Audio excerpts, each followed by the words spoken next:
Hey everybody, this is Darren Van Dam and you're watching Flick Connection, the show that helps you get more out of movies. And today I'm going to be giving you a top 10 list featuring movies from far and away my most requested, most popular category, and that's dark movies currently available on Netflix.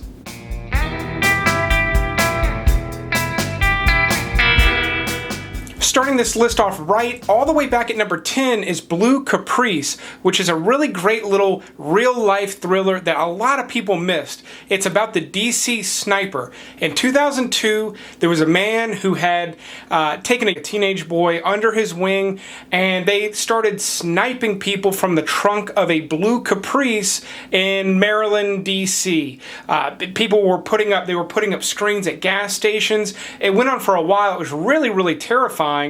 And this movie is about this guy and really the whole scenario. It's less about the hunt for him and the capture, and it's more about him, his mentality, how he groomed this young man. So you're very much just sort of following this character. It's really well acted, beautifully shot. It is a small indie movie. It does have that vibe, and it's extremely dark considering this is a real life story.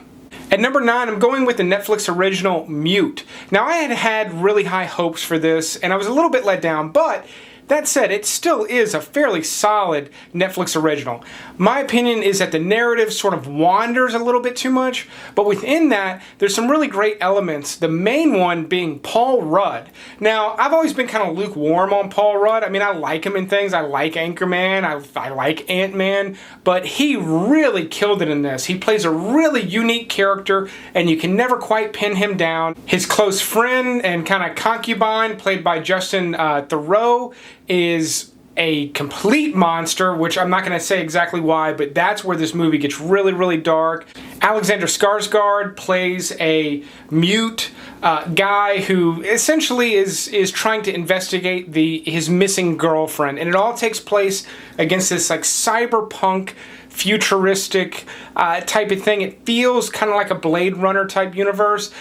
Honestly, my opinion is that the story does not really hinge at all on this futuristic setting. It's just kind of a cool place for this movie to take place. But this same story could have played out anywhere. But it's a good watch, especially when you consider it is a made-for-TV movie that is just piped directly into your home.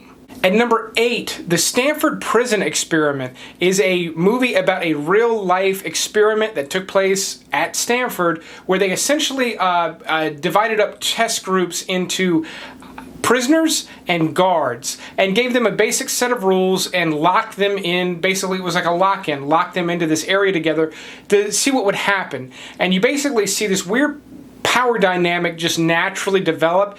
It's really, this one's a hard one to watch. One, because you know it's real, but it also, whereas Blue Caprice has a dark, real dark subject matter and people died, this one, it deals more with sort of face-to-face interactions that are really, really exposed like a darker side of humanity. And so this one can be very stomach-turning, especially for one that doesn't have like blood and guts in it. This one really made me uneasy throughout. But that said, it is a solid little film. There have been a couple of movies based on this experiment that are fictional. This is the true story of how that experiment unfolded, though. At number 7, I've got a really small little movie that I have talked about on the channel before, but I really liked it enough that it's been over a year since I've seen it and it's still sticking with me. It's called Cash Only. It's about an Albanian landlord that basically gets tied up in kind of with the wrong people and needs money quickly and has a very interesting way of going about it. It's really well directed for such a small movie. It's really fairly thrilling, and then this gets dark with a capital D as you get towards the end. It is a slow burn leading up to it, but if you're not ready to go to a dark place with this movie, don't even think about starting Cash Only. Number 6, I've got another Netflix original, Cargo, which was really billed as a zombie movie, and it really is not. Now, There are plenty of zombies in it, but this movie is really more about a father trying to find someone to take care of his daughter amongst the apocalypse. I say it's not really a zombie movie, even though there are zombies in it, because they're not really a focal point of it. They're more in the backdrop. They're more part of the setting and less part of the actual story, in my opinion. I think it's important to note that, because if you're in the mood for a zombie movie and you put this on, you'll likely be disappointed. But if you're more in the mood to see sort of what I described, like this father-daughter type thing, and I say father-daughter, it is a baby. It's like a 6-month-old baby, and he's trying to find someone in this essentially a wasteland that can care for his child. It's based on a short film by the same name, and I thought they did a good job of turning it into a feature. So if you're in the mood for such a thing, you could do way worse than watching the Netflix original, Cargo.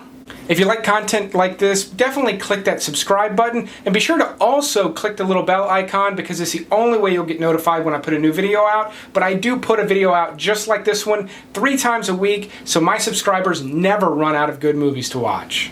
And the indie films on this list are just killing it. At number 5, Dig 2 Graves is a really cool little movie that it has horror elements to it, but it is not a horror movie, which is why it lands on this list. But that said, it's essentially about a girl who desperately wants to bring a loved one back to life, and she meets, for what I will call, for the purposes of this review, a gypsy who says he can bring someone back as long as she finds someone to replace him. So very, very grim setup from the start, but for a very small movie, this one's beautifully shot. There's good symbolic images. It's just, this one will surprise you.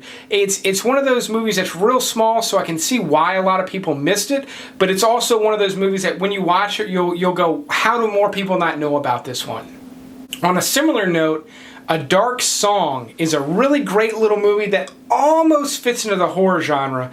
It's about a woman desperately wanting to bring a loved one back to life, who essentially initiates this elaborate seance with a quote-unquote expert that may take weeks, months. It's really an undefined amount of time that it could take, where they're locked into this house, and odd things begin happening very, very slowly. So it has some elements of a horror movie, but just like with Cargo, if you were to go into this one expecting a horror movie, you're going to be sorely disappointed. But with me tempering expectations, this is a beautiful little movie about a very dark subject matter, but it's handled in a really incredible way.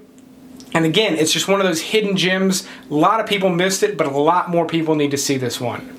And then a big change of pace at number 3 with Fracture, which stars Ryan Gosling and Anthony Hopkins. Easily one of the biggest movies on this list, but a lot of people missed it as well. It's essentially sort of a legal thriller. It's a really taut thriller. It's got some really exciting sequences in it, but it is a kind of a legal drama. So it's not an action movie, but with those two actors in it, they're both really powerhouses in terms of acting. This is a little bit earlier in Gosling's career, so this is really before he kind of became the star we see him as today. But still, great performance from him. Anthony Hopkins is really one of the best actors still working today, and this was really at a point where I think he was at his peak in his older age. He did a great job with this one. If you want something that's super polished, this is the most polished thing I have on this list. As a result, it didn't quite make it to number 1 because it's a little bit overproduced, but still very, very well done. But I've got 2 just dynamite movies coming up. My number 2 pick is another small flick from Ireland this time. Now, I have actually done a full review on this movie. I'll put a link in the description below. If you end up liking it, come back, you can watch that video. But this film is called Bad Day for the Cut. Like I said, it's from Ireland, and it is a great, great little revenge film about a guy, I'm going to guess he's in his maybe late 50s, early 60s, whose mother, imagine her at least 20 years older than him, is murdered early on in the movie, and he just goes after the people that did it full force. Now, he is not John Wick. He's a farmer. He's basically just armed with a long-barreled shotgun, and that's what makes this one so special and so interesting, is it's not the type of guy you would normally see in this setting, but they do such a good job setting this one up that you totally buy it the entire time. Without giving any more away, the main antagonist, the villain, if you will, in this movie, really, really great job from that person. That's all I'll say, because there's some incredible little moments where this movie's going to surprise you. So I highly recommend checking this out, especially if you're in the mood for a good revenge flick. And then my number one pick is one I really, really like. I like all of these, but number one is number one for a reason, and that's In Bruges. It just recently got added to Netflix. It's a really great little movie about two hitmen played by Colin Farrell and Brendan Gleeson, who are basically hiding out in this village in Bruges, trying to keep a low profile.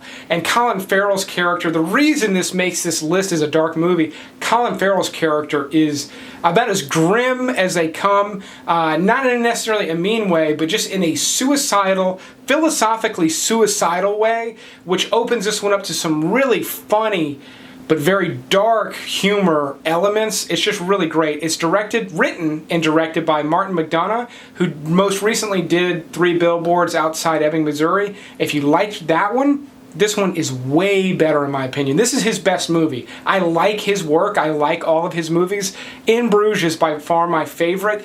If you're not quite into it on the first go, I get it. I kind of wasn't, because I just didn't really know what to expect. So I'm trying to temper your expectations as much as possible. But if you let yourself get into this one and you understand kind of where the movie's taking you, it really is a fantastic ride. I really, really enjoy this one a lot, and I consider it to be very rewatchable. So that said, let me know in the comments below what you will be watching. I'll be interested to find out, but I will keep making videos like this as long as you keep watching them. But thanks for watching this episode, and you will see me next time.